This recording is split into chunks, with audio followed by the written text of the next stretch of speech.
നമസ്കാരം. അസ്ട്രോളജിക്കൽ ലൈഫിലെ എല്ലാ ഗുരുജനങ്ങൾക്കും ബന്ധുമിത്രാദികൾക്കും 1000 നന്ദി, നമസ്കാരം. ഞാൻ ഡോക്ടർ എം ഷിബു നാരായണൻ, വെമ്പായം. വേഴ മാറ്റത്തെക്കുറിച്ചാണ് പറയാൻ പോണത്.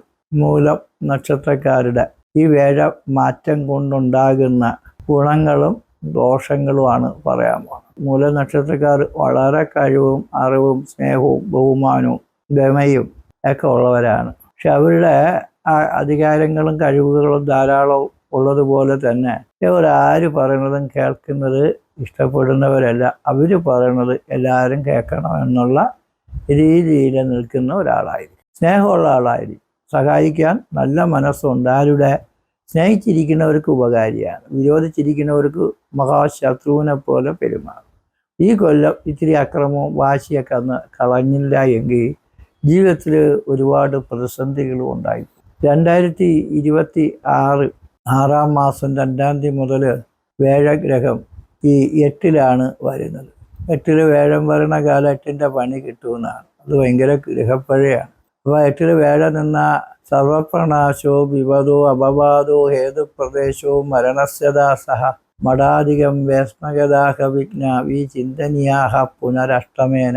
സർവപ്രഭാവത്തിനും ഐശ്വര്യത്തിനും മങ്ങളുണ്ടാവും. വിപദോ, നമുക്ക് പല പല വിപത്തുകൾ ഇങ്ങനെ ഉണ്ടായിക്കൊണ്ടിരിക്കും. നമ്മളെ ജോലിയിൽ പ്രശ്നം, സാമ്പത്തിക പ്രശ്നം, ശത്രുക്കളുടെ ഉപദ്രവം, കേസുകൾ, അപഖ്യാതികൾ ഒക്കെ ഉണ്ട്. വിപത്തുക്കൾ. അപവാദം എന്ന് വെച്ചാൽ നമ്മൾ നിമിത്തമാണ് ഈ പ്രശ്നങ്ങൾ അത്രയും ഉണ്ടായെന്ന് മറ്റുള്ളവർ പറയുകയും നമുക്ക് എതിരെ നിയമ നടപടികളുമായിട്ട് മുന്നോട്ട് പോകാൻ ശ്രമിക്കുകയൊക്കെ ചെയ്യും. അതാണ് അപവാദം. ഇപ്പം ഒരു ഉദ്യോഗസ്ഥനാണെങ്കിൽ അയാൾ ചെയ്തത് ശരിയല്ല, അയാൾ നിമിത്തമാണ് ഈ പ്രശ്നം വന്നതെന്ന് പറയും. ഒരു അധ്യാപകരാണെങ്കിൽ കുട്ടി കയറി മരിച്ചു കഴിഞ്ഞാൽ സാറന്മാരെ പോലീസും പിടിച്ചുകൊണ്ട് പോകും. ഈ അധ്യാപകരുടെ ഉപദ്രവവും പീഡനമാണ് ഈ ദോഷം വരാൻ കാരണമെന്ന് പറയും. ഒരു പോലീസ് ഉദ്യോഗസ്ഥനാണെങ്കിൽ ഒരു കള്ളനെ ഒട്ടിച്ചിട്ട് പിടിച്ചാൽ അവൻ്റെ വീട്ടിലുള്ളവർ കയറി അവൻ ചാവുകയും ചെയ്താൽ നിങ്ങളെ ഉദ്യോഗത്തിൽ നിങ്ങളുടെ പ്രവർത്തനം കൊണ്ടാണ് ഈ പ്രശ്നം സംഭവിച്ചത്. അതുകൊണ്ട് ആ ഉദ്യോഗസ്ഥനെതിരെ നടപടി എടുക്കണമെന്ന് പറയും. അപ്പോൾ ഒരു സാധാരണക്കാരനായിരുന്നാലും ശരി, എന്തെങ്കിലും ഒരു കാര്യം പറഞ്ഞാൽ കേൾക്കൂല. അത് ആരാണ് കൂടുതലും മരിക്കണം? സന്താനങ്ങൾ പോലും കലഹിച്ച് പോകാനും മരിച്ചു കളയാനും തോന്നുന്ന സമയമാണ്. നമുക്കും സ്വയം ആത്മഹത്യ ചെയ്യണമെന്ന് തോന്നുന്ന സമയമാണ് വേഴ 8 നിൽക്കുമ്പം 8-ൻ്റെ പണി കിട്ടും. അങ്ങനെ സർവ്വ ഐശ്വര്യത്തിനും മങ്ങലുണ്ടാക്കും. വിപദം ഒന്ന് മാറി ഓരോ വിപത്ത്. വാഹനങ്ങളൊക്കെ ഡ്രൈവ് ചെയ്യുന്ന ആൾക്കാർ വളരെ സൂക്ഷിക്കും. പിന്നെ കൂടുതലും ഈ ലെയ്ത്തും വർക്ക്ഷോപ്പും അതേപോലെ മെഷീനറിയൊക്കെ കൈകാര്യം ചെയ്യുന്നവർ ഒക്കെ ചെയ്യുന്നത് കൈയൊക്കെ മുറിയാനും കാലൊക്കെ മുറിയാനും ശരീരത്തിൽ അപകടങ്ങളൊക്കെ കൊണ്ട് ക്ഷതം സംഭവിക്കാനൊക്കെ യോഗമുണ്ട്. വർക്ക്ഷോപ്പുമായി ബന്ധപ്പെട്ടിട്ടുള്ള പ്രവൃത്തികളൊക്കെ ചെയ്യണവരും വളരെ സൂക്ഷിക്കണം. അപവാദം എന്ന് വെച്ചാൽ നമ്മൾ ചെയ്യാത്തത് നമ്മൾ ചെയ്തെന്ന ആളുകൾ പറയും. ചെറിയ കുരുക്കുകളൊക്കെ നമ്മൾ ചെയ്യും. വാശിയുള്ളത് കൊണ്ട് ചിലവരെ നശിപ്പിക്കാൻ വേണ്ടി നമ്മൾ ചില പാരകൾ പണിയും. പക്ഷെ അത് നമ്മളെ ജീവിതത്തെ തകർക്കാതെ സൂക്ഷിക്കുന്നു. മരണസ്യദാസക, നമ്മളെ തൊഴിലാളിയൊക്കെ ചില അപകടം, മുതലാളിക്ക് അപകടമൊക്കെ വന്നാലും നമ്മൾ നിമിത്തമാണ് അവർക്ക് കുഴപ്പം പറ്റിയതെന്നും അവർ മരിച്ചതെന്നൊക്കെ പറയും. ഗതാഗ വിഘ്ന, പോണ കാര്യങ്ങളെല്ലാം തടസ്സത്തിൽ വരും. ഈ ചിന്തനീയാഹ പുനരഷ്ടമേന, ഇതൊക്കെ ചിന്തിച്ചോളണമെന്നാണ് അഷ്ടമം കൊണ്ടു. അപ്പോൾ 8 പറയുന്നതാണ് ജ്യോതിഷത്തിൽ ഏറ്റവും അഴുക്ക രാശി. അതാണ് 8-ൻ്റെ പണി. ജാതം വാ വിഫലം വി നഷ്ടവികലോ തത്രോ അതികഷ്ടോ അഷ്ടമഹ.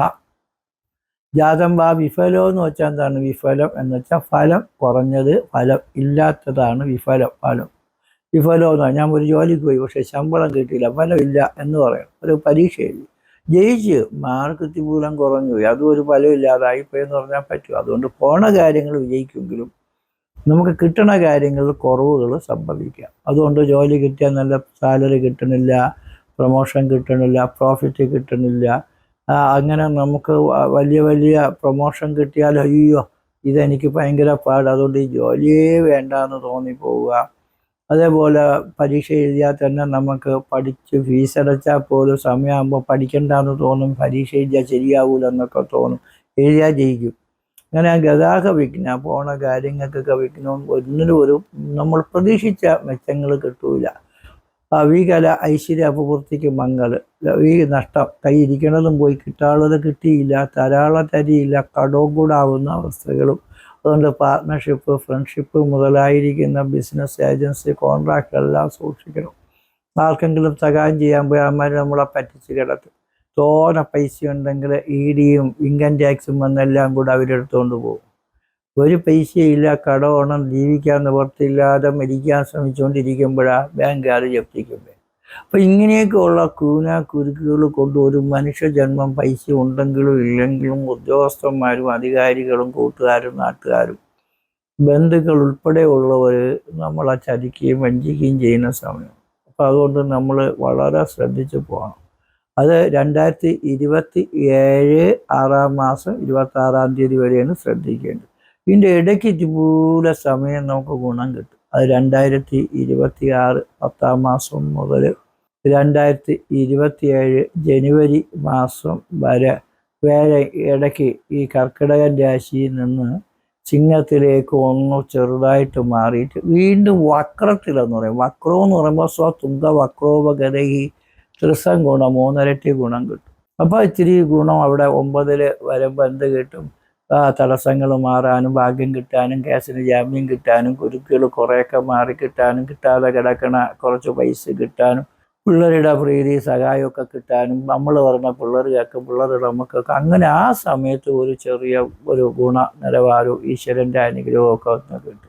മക്കൾക്ക് വേണ്ടിയും ഒരുപാട് കടം വന്നു ചേരുന്ന ഘട്ടമാണ്. മക്കൾക്ക് വേണ്ടി നമുക്ക് പൈസ ചിലവാക്കുന്നത് ഒരു അച്ഛനമ്മമാരും മക്കൾക്ക് വേണ്ടി ചിലവാക്കുന്നത് ഒരു മോശമെന്ന് പറയാൻ പറ്റൂല. പിള്ളേരുടെ വിദ്യാഭ്യാസം, വിവാഹം, വിദേശയാത്ര, ഇതിനൊക്കെ പൈസ ഒരുപാട് കൊടുക്കേണ്ടി വരും. ഒരു പൈസയും കൊടുക്കാതെ അഡ്മിഷൻ കിട്ടാൻ നമ്മളെ നാട്ടിലും നമ്മുടെ കോളേജുകളിലും ഒരുപാട് സാഹചര്യം ഉള്ളപ്പോൾ യൂത്തിങ്ങൾക്ക് അമേരിക്കയിലും ലണ്ടനിലും യൂറോപ്പിലും ജർമ്മനിയിലൊക്കെ പോയി പഠിക്കണമെന്ന് പറഞ്ഞു നമ്മൾ വിചാരിക്കുന്നത് അവിടെ ചെന്ന് പഠിച്ചു കഴിഞ്ഞാൽ എൻ്റെ കൊച്ചിന് എല്ലാവിധ യോഗ്യതകളും അഭിമാനവും അന്തസ്സും കിട്ടുമെന്നാണ് അച്ഛനമ്മമാർ വിചാരിക്കുന്നത്.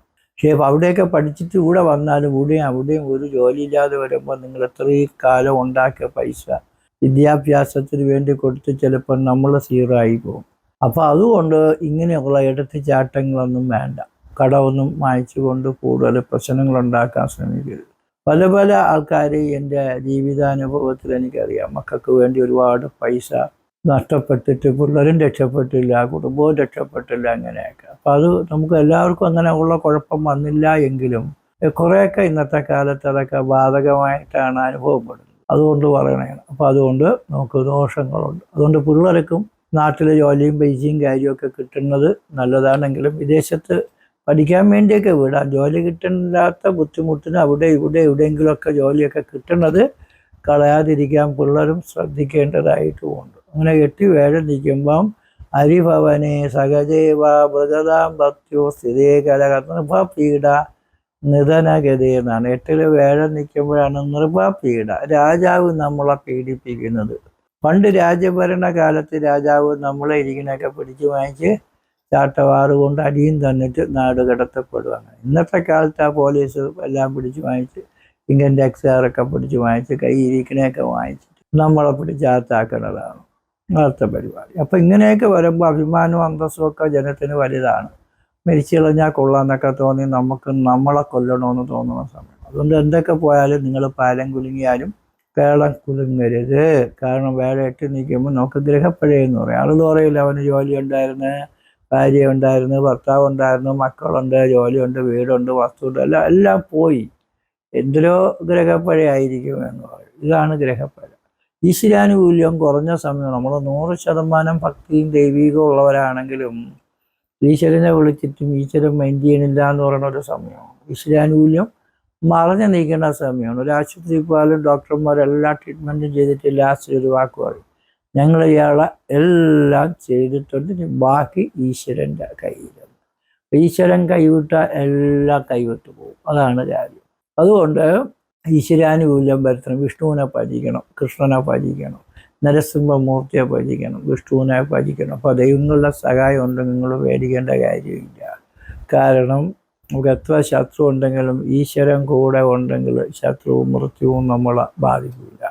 അതിനൊരു കഥയുണ്ട്. ഭഗവത്ഗീത 5-ാം അധ്യായത്തിൽ കൃഷ്ണൻ അർജുനനും കൂടെ ഉള്ള സംവാദമാണ്. അർജുനൻ കൃഷ്ണന്റെ ചോദിക്കുന്നത്, അവ സന്യാസം കർമ്മണാം കൃഷ്ണ പുനർയോഗഞ്ച സംസസി ഏതയോഗ ഏത് ശ്രേയ തത് ഏകം മേ സുനിശ്ചിതം ഭൂയു. അത് കൃഷ്ണ, സന്യാസമാണോ കർമ്മമാണോ ഏറ്റവും നല്ലത്? അപ്പോൾ അതുകൊണ്ട് നമുക്ക് ഈ ബന്ധുക്കളെ കൊന്ന് യുദ്ധമൊക്കെ ചെയ്ത് ഞാൻ മോക്ഷം കിട്ടി, രാജ്യം കിട്ടി, അധികാരം കിട്ടുന്നതിനേക്കാളും എനിക്കിതൊന്നും വേണ്ട, ഉള്ളതൊക്കെ ശത്രുവിന് വാങ്ങിച്ച് കൊടുക്കണം ഭഗവാൻ. എനിക്ക് യുദ്ധം ചെയ്യാതെ തന്നെ അവർക്ക് ഈ വസ്തുവൊക്കെ അങ്ങോട്ട് കൊടുത്തു.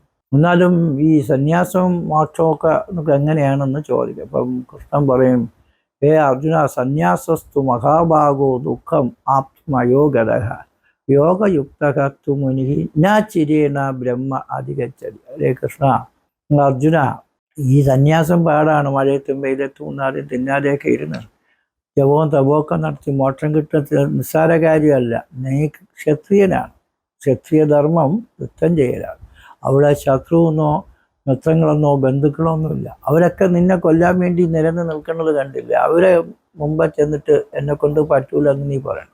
യുദ്ധത്തിൽ ജയിച്ചാലും തോറ്റാലും നമുക്ക് മോക്ഷം കിട്ടും. അതുകൊണ്ട് നീ യുദ്ധത്തിന് പോകും. അപ്പോൾ വീണ്ടും അർജുനൻ പറഞ്ഞ്, എൻ്റെ എതിർ കക്ഷിയൊക്കെ ആനപ്പടയും കുതിരപ്പടയും വീരാളി പടയാളി തേരാളി ഒക്കെ കൊടുത്തില്ലേ ഭഗവാൻ. ഇത് ചാവന്മാരെ മുമ്പ് ചെന്നാണ് ഞാൻ ചാവണമെന്ന് പറയണത്, യുദ്ധം ചെയ്യണമെന്ന് പറയണത്. അതിനേക്കാളും ഭഗവാന്റെ കൈയുണ്ടെന്ന് ഞങ്ങൾ കൊന്ന ഇതിനപ്പുറം ഒരു നല്ല മരണം എനിക്ക് വേറെ കിട്ടാനില്ല എന്ന് ആഗ്രഹം പ്രകടിപ്പിച്ചു. അപ്പം കൃഷ്ണൻ പറഞ്ഞു, അർജുന നീ എൻ്റെ കൂടെ ഞാൻ ഉണ്ട്, വാ നമുക്ക് പോവാതെന്നും പറഞ്ഞുകൊണ്ട് അർജുനനും കൃഷ്ണനും പോവുകയും അർജുനൻ യുദ്ധത്തിൽ ജയിക്കുകയും ചെയ്തു. ഇതേപോലെ ഈ ആനപ്പടയും വീരപ്പടയും വീരാളിയും തേരാളിയും പടയാളിയൊക്കെ ഉണ്ടെങ്കിലും ഭഗവാൻ നമ്മളെ കൂടെ ഉണ്ടെങ്കിൽ ഒരു കുഴപ്പവും വരില്ല, എല്ലാ കാര്യത്തിനും വിജയിക്കാൻ പറ്റും. അപ്പം ഈ സമയത്ത് വിനാശകാര്യ വിപരീത ബുദ്ധി ആയതുകൊണ്ട് ഭക്തനും സിദ്ധനും ആണെങ്കിൽ തന്നെയും നമുക്ക് ദൈവങ്ങളും വേണ്ട, ജോലിയും വേണ്ട, പെണ്ടാറ്റിയും വേണ്ട, മാപ്പിളയും വേണ്ട, ബന്ധവും വേണ്ട എന്ന് പറഞ്ഞ് അക്രമം കാണിച്ച് ജീവിച്ചാൽ ജീവിതം തകർന്നു.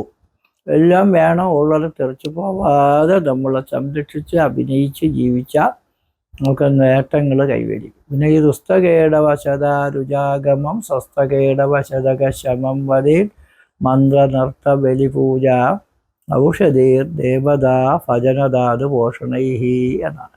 അപ്പോൾ ദുസ്തകേടവശത, ഗ്രഹങ്ങൾ പിഴച്ചു നിന്ന രോഗങ്ങളും ആപത്തുക്കളും ഒക്കെ ഉണ്ടാവും. ഒരു ആശുപത്രിയിൽ പോയി ഒരു അസുഖം ഇല്ലാതെ പോകണം, നമ്മൾ അവിടെ എല്ലാ ട്രീറ്റ്മെൻറ്റും ചെയ്തിറങ്ങുമ്പോൾ നമ്മളെ പൈസ അങ്ങ് പോകും. 1 കോടി രൂപയുടെ ഇൻഷുറൻസ് ഒക്കെ നമുക്കുണ്ടെങ്കിൽ അതൊക്കെ അവിടെ ചിലവാകും. എന്നുവെച്ച് നമുക്കൊരു കോടി മുണ്ട് ഒട്ടിഞ്ഞ് തിരിച്ച് നമ്മളതിന് പറഞ്ഞുകൂടാ. അതാണ് ദുസ്തകേടവശത രുജാഗമം, രോഗങ്ങൾ പിടിവരും. സ്വസ്ഥകേടവശതക ശമം, ഗ്രഹങ്ങൾ സ്വസ്ഥന്മാരായിട്ട് വരുന്നതിനും ശമനം കിട്ടുന്നതിനും വേണ്ടി മന്ത്ര നർത്ത ബലി പൂജ ഔഷധീർ ദേവതാ ഭജനം ധാതു പോഷണൈഹി.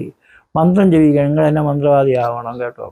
അപ്പോൾ ഇരുന്ന് ഏത് മതത്തിലാണോ ജനിച്ചത് അവരുടെ മതപ്രകാരമുള്ള പ്രാർത്ഥനകള്, ജപങ്ങള്, തപങ്ങള്, നേർച്ചകൾ, വഴിപാടുകൾ, പൂജകളൊക്കെ ചെയ്യണം. മന്ത്രം നൃത്തം എന്ന് വെച്ചാൽ അമ്പലത്തിലും ദൈവങ്ങളുടെ സ്ഥാനത്തൊക്കെ കൊടുതി മുതലായ നർത്തുമ്പോൾ ദേവം പ്രസാദികൂന്നാണ് പറയുന്നത്.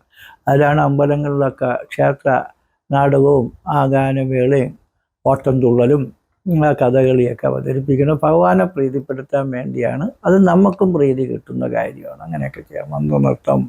ബലി എന്ന് പറയുന്നത് നമ്മൾ നരബലി മാത്രം ജ്യോത്സ്യന്മാരും മന്ത്രവാദിമാരും പൂജാരിമാരും പള്ളിയിലച്ചന്മാരും ഉസ്താദുമാരൊന്നും ചെയ്തിട്ടില്ല. അത് രാഷ്ട്രീയക്കാർ മാത്രം ചെയ്യുകയും ചാനലുകാർ ആഘോഷിക്കുകയും ചെയ്യുന്ന പരിപാടിയാണ്. അന്ധവിശ്വാസ പ്രമേയത്തിൽ നമുക്ക് മനുഷ്യബലി, അന്ധവിശ്വാസം, അനാചാരങ്ങളിൽ ഇത് പെടുത്തി. പക്ഷെ ഏതെങ്കിലും നിങ്ങളുടെ നാട്ടിലുള്ള ഏതെങ്കിലും ജ്യോത്സ്യന്മാരാ പൂജാരിമാരാ മന്ത്രവാദിമാരാ തന്ത്രിമാരോ ഏതെങ്കിലും നരബലിയോ മൃഗബലിയോ എന്തെങ്കിലും നടത്തിയാൽ നിങ്ങൾക്ക് അറിയാമോ? ഇല്ല, അത് ചെയ്യൂല. ജ്യോത്സ്യന്മാരും മന്ത്രവാദികളൊന്നും ചെയ്യൂല. പക്ഷേ പേര് ദോഷം അത്ര ഈ വകുപ്പിൽപ്പെട്ടവർക്കാണ്. മന്ത്രനൃത്ത ബലി എന്ന് പറയുന്നത് ഉത്സവ ബലി, ആറാട്ട് ബലി, സർപ്പബലി, പിതൃക്കൾക്ക് വേണ്ടിയുള്ള പിതൃബലി ക്രിയാദികളൊക്കെ ചെയ്യണം. നൃത്തബലി, പൂജ, മൃത്യുജോമം, ഗണപതി പൂജ, ഐശ്വര്യ പൂജ ഇതൊക്കെ ചെയ്യണം. മന്ത്രനൃത്ത ബലി, ഔഷധവും കഴിക്കണം. എന്നിട്ട് ദേവതാ ഭജനം, ദേവന്മാരെ വഹിച്ചുകൊണ്ടിരിക്കും. പിന്നെ നമ്മൾ വണ്ടി ഓട്ടിക്കുന്നത് പൈസ ഇടപാട് കൊടുക്കുകളെല്ലാം സൂക്ഷിച്ചു. പിള്ളേരുടെ വഴക്കിന് പോകരുത്. പിള്ളേർ ഒന്നീ കലവിച്ചു പോവും, നല്ലത്, ഏറ്റവും നല്ലത്, അല്ലെങ്കിൽ മരിച്ചെറിയും. അതാണ് ഈ സമയത്തിൻ്റെ പ്രത്യേകത. നമുക്കും നിസ്സാര കാര്യത്തിന് എല്ലാം ഉണ്ടെങ്കിലും സ്വയം ആത്മഹത്യ ചെയ്യണമെന്നൊക്കെ തോന്നുന്ന സമയമാണ്. ഒരു പൈസയും കടമില്ലാതെ കോടികളുടെ ബിസിനസ് എടുത്തുന്ന ഒരു കോടീശ്വരി അടുത്ത സമയത്ത് ആത്മഹത്യ വേഴെട്ടി നിന്ന സമയത്താണ്. അപ്പോൾ അതുകൊണ്ട് നിങ്ങൾ ആത്മഹത്യ ചെയ്യരുത്. നമുക്ക് വരുന്നത് വരട്ട്, ജയിലിലും സുഖമായിട്ട് ജീവിക്കുക, സന്തോഷമായിട്ട് കഴിയുക. അപ്പോൾ എന്തായിരുന്നാലും നമുക്ക് കുഴപ്പങ്ങൾ വരാതിരിക്കാൻ നിങ്ങൾ നല്ല പരിഹാരങ്ങളും പൂജകളൊക്കെ ചെയ്യണം. പിന്നെ ജാതകം ഒന്ന് പരിശോധിച്ചു നോക്കണം. ജാതകത്തിൽ നമുക്ക് നല്ല ദശാകാലങ്ങൾ, രാജയോഗങ്ങൾ, അഭിവൃദ്ധിയൊക്കെ ഉണ്ടെങ്കിൽ ഈ സമയത്ത് കൂടുതൽ കുഴപ്പം ബാധിക്കില്ല. ജാതകത്തിൽ ഗ്രഹപ്പിഴ ഉണ്ടെങ്കിൽ അത് നമുക്ക് വളരെയധികം ദോഷത്തെ ചെയ്യും.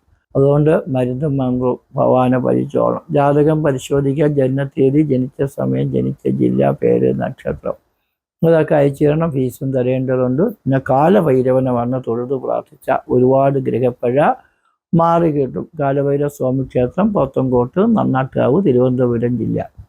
അവിടെ അമാവാസി രാവിലെ തൊട്ട് വൈകുന്നേരം വരെ അമ്പലം തുറന്നിരിക്കും. അപ്പോൾ അവിടെ രാവിലെ ഗണപതി പൂജയും, 10 മണിക്ക് മുത്തഞ്ചൂമ യമരാജ പൂജയും, 4 മണിക്ക് സർപ്പപൂജയും, 5 മണിക്ക് ഭദ്രകാളി പൂജയും, 6 മണി തൊട്ട് 7 മണി വരെ പാല്, തൈര്, വെണ്ണ, ഇളവം, കുങ്കുമം, പുഷ്പാഭിഷേകം, ഭസ്മാഭിഷേകം, ഇങ്ങനെയൊക്കെയുള്ള ആരതി മുതലായ വലിയ വലിയ ചടങ്ങുകൾ നടത്തി ഭഗവാനെ പ്രീതിപ്പെടുത്തുന്നുണ്ട്. നിങ്ങൾക്കും പങ്കെടുക്കാം.